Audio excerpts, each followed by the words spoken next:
लंबे वक्त से कांग्रेस अपने चिंतन शिविर की तैयारी में जुटी है और आगामी चुनावों को लेकर कांग्रेस का ये चिंतन शिविर काफी अहम माना जा रहा है, जिसके लिए इस चिंतन शिविर में कई मुद्दों पर चिंतन किया जा सकता है, जिनमें से सबसे बड़ा मुद्दा है कांग्रेस की बागडोर किसके हाथों में दी जाए। क्या है संभावनाएं, किसको मिल सकती है कांग्रेस की कमान, आइए देखते हैं ये रिपोर्ट। 5 राज्यों में मिली हार के बाद देश की सबसे पुरानी पार्टी कांग्रेस के लिए मजबूती से वापसी करना बहुत जरूरी है, क्योंकि जानकारों का मानना है कि भारतीय जनता पार्टी को टक्कर अगर कोई दे सकता है तो वो है कांग्रेस, क्योंकि लगभग 200 ऐसी सीटें हैं जिन पर दोनों पार्टियों का आमने सामने का मुकाबला है। वहीं देश के तमाम दलों का भी मानना है कि बिना कांग्रेस के सत्ताधारी बीजेपी को हराया नहीं जा सकता।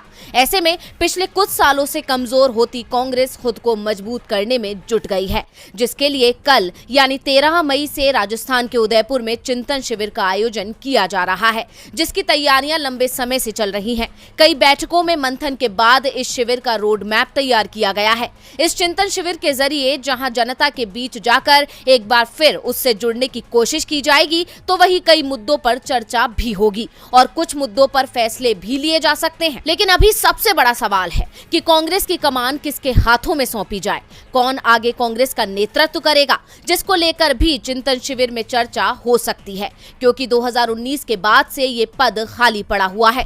क्योंकि 2019 आम चुनावों में मिली हार के बाद राहुल गांधी ने अध्यक्ष पद से इस्तीफा दे दिया था और तब से सोनिया गांधी अंतरिम अध्यक्ष के तौर पर कार्यभार संभाल रही हैं और आने वाले समय में इस पद के लिए चुनाव होना है। ऐसे में दावा किया जा रहा है कि इस पद के लिए कांग्रेस के कई नेताओं की पहली पसंद राहुल गांधी ही है और माना जा रहा है कि चिंतन शिविर में एक बार फिर राहुल को अध्यक्ष बनाए जाने की मांग उठाई जा सकती है। दावा तो ये भी किया जा रहा है कि राहुल दोबारा से पद संभालने का मन भी बना चुके हैं और पिछले कुछ दिनों में तेलंगाना और गुजरात दौरे के दौरान राहुल का बदला हुआ अंदाज और मोदी सरकार को सीधी चुनौती, साथ ही अपने कार्यकर्ताओं को हिदायत देना, ये सब भी इसी तरफ इशारा कर रहे हैं कि राहुल एक बार फिर कांग्रेस का नेतृत्व करने के लिए अब तैयार हैं। वहीं राजस्थान के उदयपुर में 13 से 15 मई तक होने वाले चिंतन शिविर को लेकर राजस्थान के पूर्व डिप्टी सीएम सचिन पायलट का भी बड़ा बयान आया है।